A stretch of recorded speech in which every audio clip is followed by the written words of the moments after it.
Welcome to Techmates. Today in this video, I'm going to show you how to fix Chrome access violation. So first thing first, you have to launch your Chrome application or a web browser. And once it is so, you will see a page like this. Here, select this three dot icon. Scroll all the way below, select Settings. Under Settings, you will see this Privacy and Safety from your left-hand side. Click onto it. Under Privacy and Safety, select Delete Browsing Data. Now in here, make sure you are selected on Advanced and select Delete Data.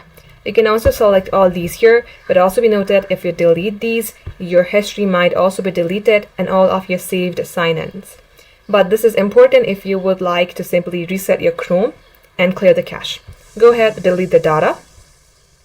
And once it is so, scroll all the way below. Here, select Extensions. If you see any extensions that you no longer need, go ahead, remove it. And once it is so, again, go back onto Settings. In here, select About Chrome. If you see there is any updation available, go ahead, click onto it. In my case, the Chrome is up to date. And likewise, lastly, you will have to select this default browser and set your Chrome as your default browser. In my case, Chrome is already my default browser. And just like so, this is how you can solve your problem. If it had helped you in any ways, hit the like button and subscribe to our channel Techmates. If you would like to get a guaranteed answer to your question and comments, you can also join our Techmates membership today. Members will get priority onto their questions and queries. The link is right down below.